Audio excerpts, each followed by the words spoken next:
Hello, welcome to all. Today we are discussing political classes making of the constitution.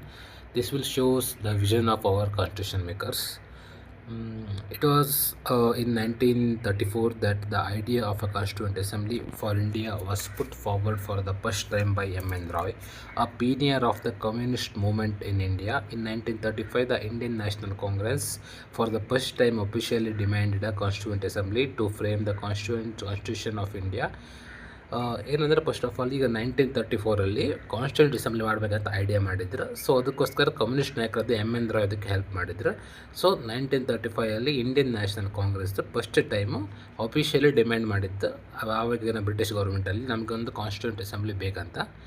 So in 1938, Jawaharlal Nehru, on behalf of the INC, declared that the Constitution of Free India must be framed without outside interference by a Constituent Assembly elected on the basis of adult primacy. This view was endorsed and retreatment by the INC by passing a resolution in 1935. ಏನಾಗುತ್ತೆ 1935 ಕಾಂಗ್ರೆಸ್ ಒಂದು ರೆಸಲ್ಯೂಷನ್ನ pass ಮಾಡಿ ನಮ್ಮ ಭಾರತಕ್ಕೆ ಬೇಕಾದಂಥ ಕಾನ್ಸ್ಟಿಟ್ಯೂಷನನ್ನು ಅದು ನಾವೇ ಮಾಡಬೇಕು, ಬೇರೆ ಯಾವ್ದು ಎಕ್ಸ್ಟರ್ನಲ್ ಬೇರೆ ಯಾರು ಅದು ಬ್ರಿಟಿಷ್ ಇರ್ಬೋದು ಯಾರೇ ಇರ್ಬೋದು ಅವರ ಇಂಟರ್ಫಿಯರ್ ಇಲ್ಲದೆ ನಾವು ಮಾಡಬೇಕು. ಸೊ ಅದಕ್ಕೋಸ್ಕರ ನಾವು ಅಡಲ್ಟ್ ಪಂಚಾಯತಿ ಮೂಲಕ ಎಲೆಕ್ಷನ್ ಮಾಡಿ ಅದರಲ್ಲಿ ಯಾರು ಗೆದ್ದಿರ್ತಾರೆ ಸೊ ಅವರಿಂದ ನಾವು ನಮಗೆ ಕಾನ್ಸ್ಟಿಟ್ಯೂಷನ್ ಮಾಡಬೇಕು. ಅಂದರೆ ಭಾರತ ಕಾನ್ಸ್ಟಿಟ್ಯೂಷನ್ ಇದ್ದರೆ ಅದು ಭಾರತೀಯರಿಂದ ಆಗಲೇಬೇಕು ಹೊರತು ಬೇರೆ ಅಲ್ಲ ಅಂತ. So the demand was finally accepted in principle by the British government in what is known as the August offer in 1940 August offer ಅಂತ ಬರುತ್ತೆ. ಸೊ ಆವಾಗ ಇದನ್ನು British government ಒಪ್ಪಿತ್ತು. In 1942, Sir Stafford Cripps, a member of the cabinet, came to India with a draft proposal of the British government on the framing of an independent constitution to be adopted after World War II. World War II ಆದಮೇಲೆ creeps mission ಭಾರತಕ್ಕೆ ಬರುತ್ತೆ. So ಅಲ್ಲಿ ಏನು ಹೇಳುತ್ತೆ, independent constitution adapt ಮಾಡ್ಕೊಳ್ಳಿ ಅಂತ permission ಸಿಗುತ್ತೆ. The creeps proposal where rejected by the Muslim league ಇದನ್ನು ವಿರೋಧ ಮಾಡ್ತಾರೆ. ಯಾಕಂದರೆ ಮುಸ್ಲಿಂ ಲೀಗಿಗೆ ಅವಾಗ ಗೊತ್ತಿರುತ್ತೆ ನಮಗೆ ಪಾಕಿಸ್ತಾನ ಅಂತ ಬೇರೆ ದೇಶ ಬೇಕು, ಸೊ ನಮಗೆ ಒಂದು ಬೇರೆ ಕಾನ್ಸ್ಟಿಟ್ಯೂಷನ್ ಬೇಕಂತೇಳಿ ಅವ್ರು ಡಿಮ್ಯಾಂಡ್ ಮಾಡ್ತಾರೆ. ಸೊ ಅದರಿಂದ ಅವರು ಅದನ್ನು ವಿರೋಧ ಮಾಡ್ತಾರೆ. So which wanted India to be divide into 2 autonomous states with 2 separate constituent assemblies. Finally, a cabinet mission was sent to India. While it rejected the idea of 2 constituent assembly, it put ಏನು ಮಾಡ್ತು ಲಾಸ್ಟಲ್ಲಿ cabinet mission ಅಂತ ಇಂಡಿಯಾಕ್ಕೆ ಬರುತ್ತೆ. So ಅವರು ಕೂಡ ಈ 2 nation ಥಿಯರಿನ reject ಮಾಡ್ತಾರೆ.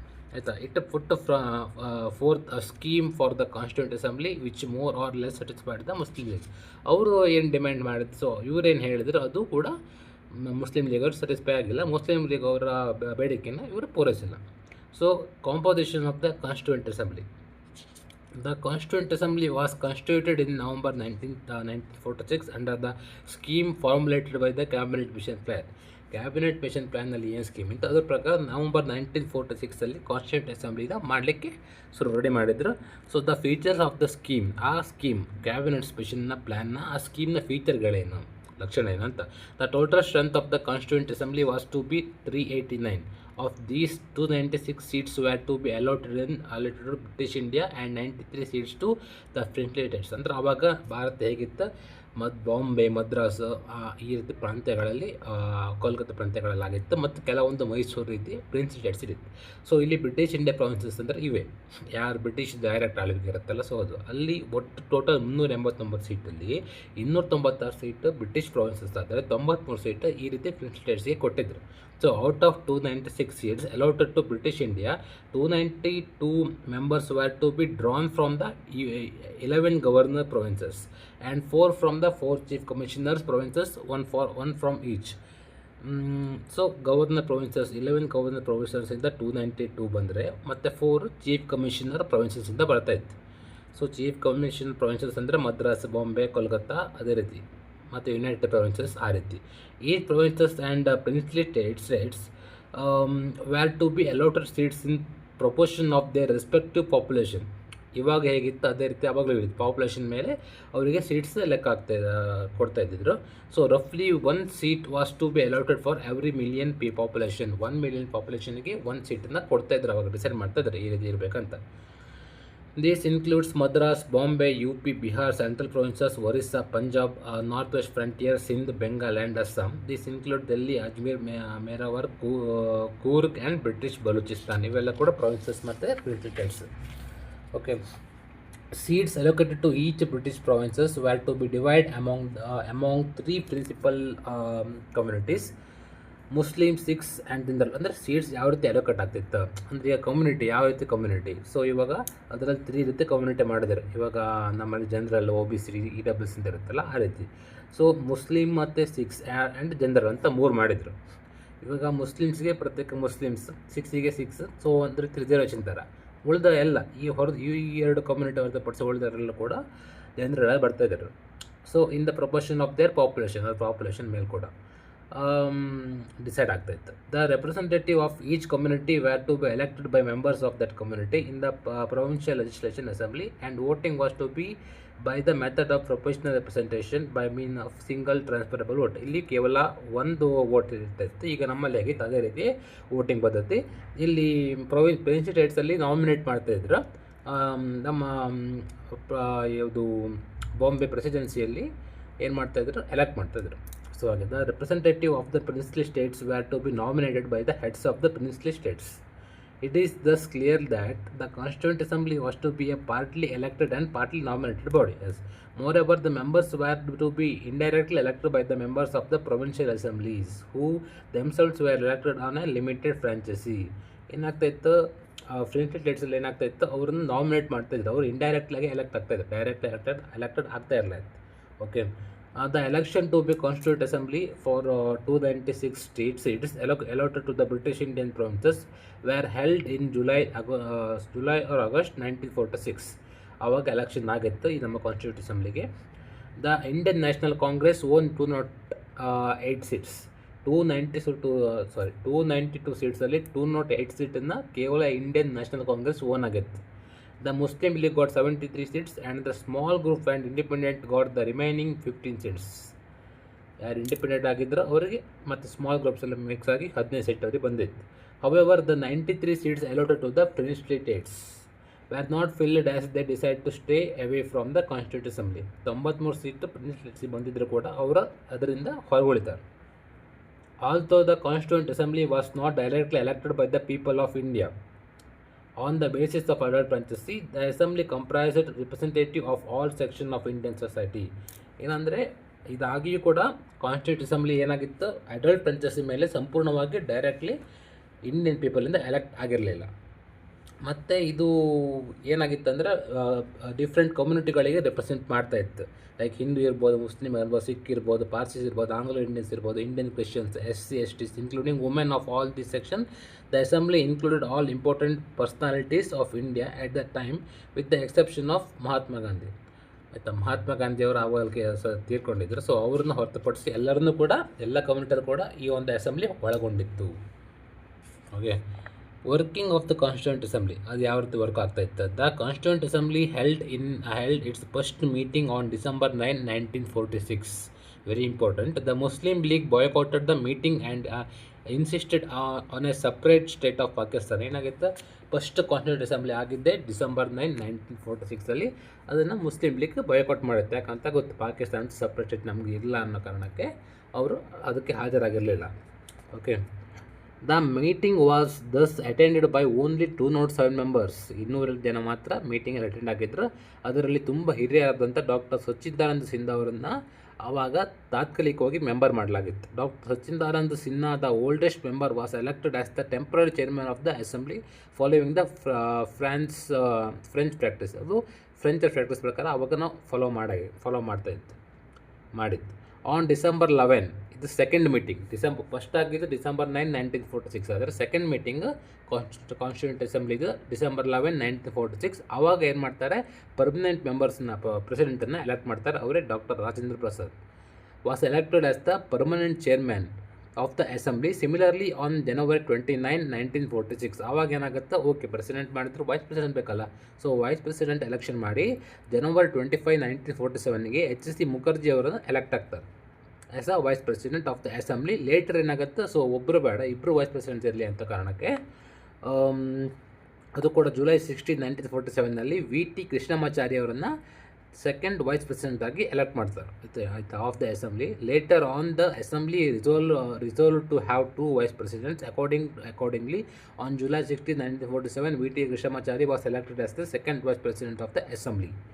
Okay, next ಈಗ ನಮ್ಮ ಜವಾಹರ್ಲಾಲ್ ನೆಹರು ಅವರ ಒಂದು ಕನಸು, ಅವರೇ ಕೂಡ ಒಂದು ಇದನ್ನು ಮಂಡನೆ ಮಾಡಿದ್ದಾರೆ, ಯಾವುದು ಆಬ್ಜೆಕ್ಟಿವ್ ರೆಸಲ್ಯೂಷನ್, ಅದನ್ನು ಇವಾಗ PTK ಅಂತ ಕರಿತೀವಿ. Okay, preamble.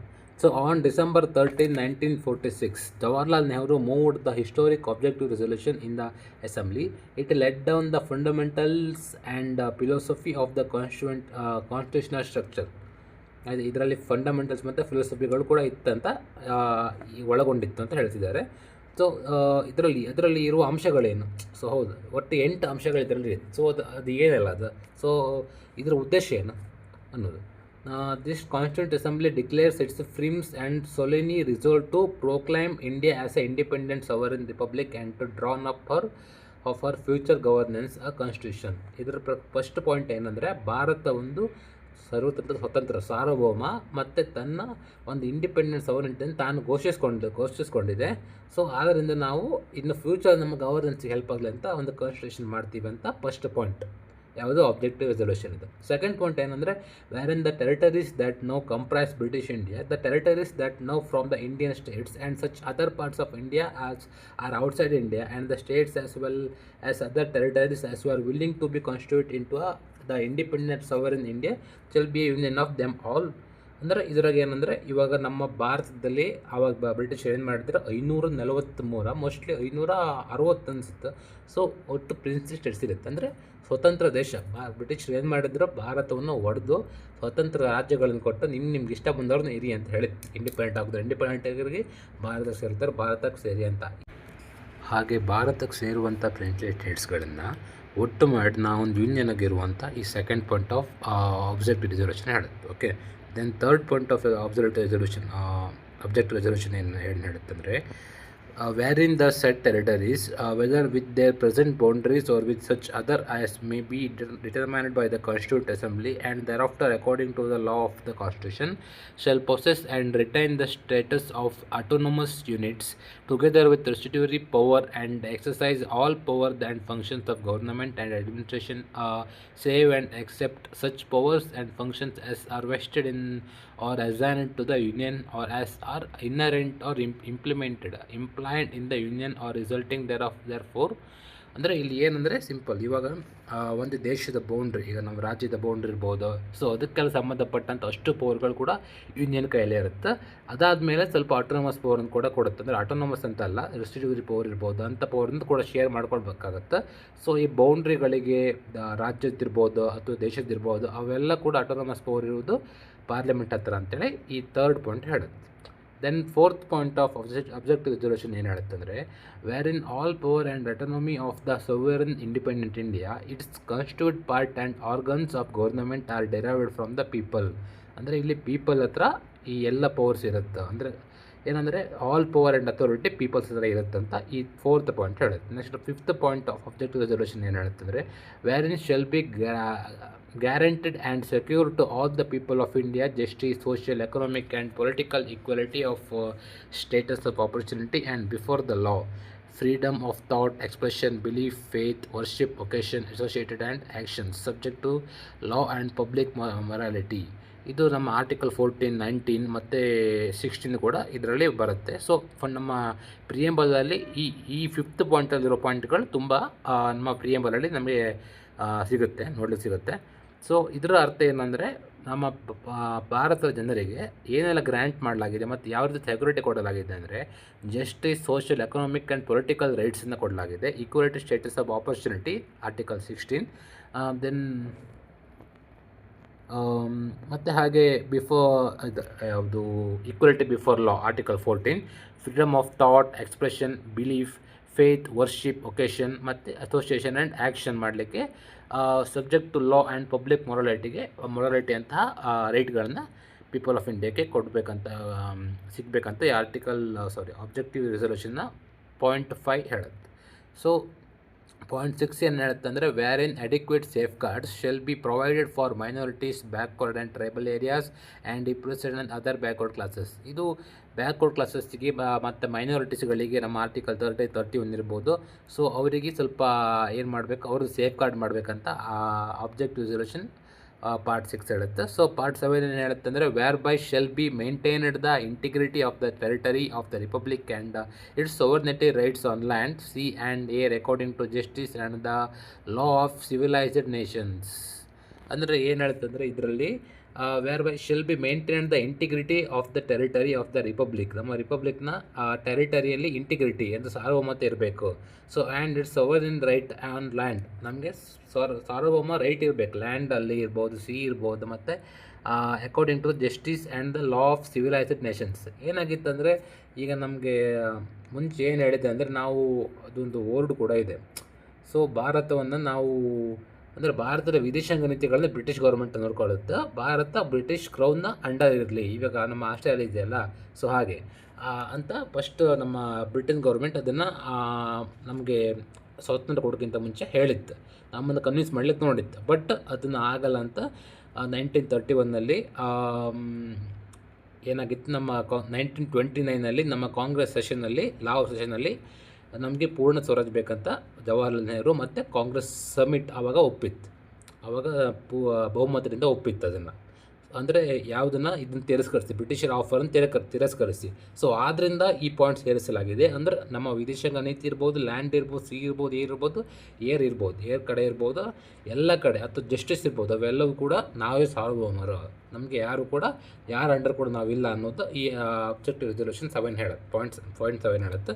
ದೆನ್ ಪಾಯಿಂಟ್ 8 ಏನು ಹೇಳುತ್ತೆ ಅಂದರೆ this ancient land attains its rightful and honoured place in the world and makes its full and willing contribution to the promotion of world peace and the welfare of mankind. ಇಲ್ಲೇ ಇದೆ ನೋಡಿ world piece ಅಂತ. ಅಂದರೆ ಈ ಒಂದು ಪ್ರಾಚೀನ ಭೂಮಿ attain its rightful and honoured ಪ್ಲೇಸ್ನ ವರ್ಲ್ಡಲ್ಲಿ ಒಂದು ಪ್ರಾಮುಖ್ಯ ಪ್ಲೇಸ್ನ ಹೊಂದಬೇಕು. ಸೊ ಇದು ಮತ್ತು ನಮಗೆ ಮನಸ್ಸು ಹೆಚ್ಚಿಂದ ನಾವು ಕಾಂಟ್ರಿಬ್ಯೂಟ್ ಕೊಡಬೇಕು, ಯಾವುದಕ್ಕೆ, ಪ್ರಮೋಷನ್ ಆಫ್ ವರ್ಲ್ಡ್ ಪೀಸ್, ವಿಶ್ವ ಶಾಂತಿಗೆ ನಮ್ಮ ಕಾಂಟ್ರಿಬ್ಯೂಷನ್ ಇರಬೇಕು ಅನ್ನೋದನ್ನು ಹೇಳುತ್ತೆ. And welfare of the Mankind, ಮನುಷ್ಯ ಕುಲದ ಕಲ್ಯಾಣಕ್ಕೋಸ್ಕರ ನಾವು ಏನು ಮಾಡಬೇಕು, ಈ ದೇಶ ಯಾವತ್ತೂ ಅದಕ್ಕೆ ಸಪೋರ್ಟ್ ಮಾಡುತ್ತೆ ಅನ್ನೋ ಅರ್ಥದಲ್ಲಿ. ಸೊ ಈ ಆಬ್ಜೆಕ್ಟಿವ್ ರೆಸಲ್ಯೂಷನ್ ಪಾರ್ಟ್ 8 ಹೇಳುತ್ತೆ. ಓಕೆ, ಸೊ ಇವೆಲ್ಲ ಒಟ್ಟು ಪಾರ್ಟ್ 8 ಇವೆಲ್ಲವೂ ಕೂಡ ಜವಾಹರ್ಲಾಲ್ ನೆಹರು ಅವರ ಮನಸ್ಸಿನ ಒಂದು ಏನು ಥಾಟ್ ಆಗಿತ್ತು, ಅದನ್ನು ಅವ್ರ ಆಬ್ಜೆಕ್ಟಿವ್ ರೆಸಲ್ಯೂಷನಲ್ಲಿ ಹೇಳಿದ್ರು. ಸೊ ಅದೇ ನಂತರದಲ್ಲಿ ಪ್ರಿಯಾಂಬಲ್ ಆಯಿತಾ, ಇವೆಲ್ಲವೂ ಕೂಡ ಇವತ್ತು ನಮ್ಮ ಕಾನ್ಸ್ಟಿಟ್ಯೂಷನಲ್ಲಿ ಇದೆ. ಸೊ ದಿಸ್ ರೆಸಲ್ಯೂಷನ್ ವಾಸ್ ಎಲ್ಲಿ ಇದೆ, ಯಾವ ಪಾರ್ಟಲ್ಲಿ ಇದೆ ಅಂದರೆ ಪ್ರಿಯಾಂಬಲ್. ಓಕೆ, ಪ್ರಿಯಾಂಬಲನ್ನು ಫಸ್ಟ್ ಕೆಲವೊಂದು ಕೇಸಲ್ಲಿ it's not A part of constitution ಅಂತ ಹೇಳಿದ್ದಾರೆ, ಬಟ್ ಇವಾಗ at present preamble is A part of a constitution. Okay, so this resolution was unanimously adopted by the Assembly on January 22, 1947 ಈ ರೆಸಲ್ಯೂಷನ್ನ constitute assembly ಸರ್ವಾನುಮತದಿಂದ ಒಪ್ಪಿತ್ತು. It influenced the eventual shaping of the constitution through all its subsequent stage. ಇದು ಏನಾಯಿತು, ಕಾನ್ಸ್ಟಿಟ್ಯೂಷನ್ಗೆ ಒಂದು shape ಕೊಡಲಿಕ್ಕೆ, eventual shape ಕೊಡಲಿಕ್ಕೆ ಇದು ತುಂಬ ಇನ್ಫ್ಲುಯೆನ್ಸ್ ಆಯಿತಾ. ಮತ್ತು its modified version from the preamble of the present constitution. ಅದನ್ನು ನಾನು ಹೇಳಿದ್ದೆ, ಇದ್ರೆ ಈಗ ಮಾಡಿಫೈಡ್ ವರ್ಷನ್ನೇ ನಮ್ಮ ಪ್ರಿಯಂಬಲ್, ಕಾನ್ಸ್ಟಿಟ್ಯೂಷನಲ್ ಪ್ರಿಯಂಬಲ್ ಇದೆಯಲ್ಲ, ಸೊ ಅದಂತ.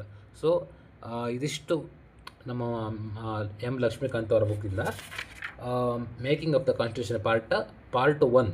ಪಾರ್ಟ್ 2 ಕೂಡ ನೆಕ್ಸ್ಟ್ ವೀಡಿಯೋಲಿ ನಾನು ಎಕ್ಸ್ಪ್ಲೇನ್ ಮಾಡ್ತೀನಿ. Thank you.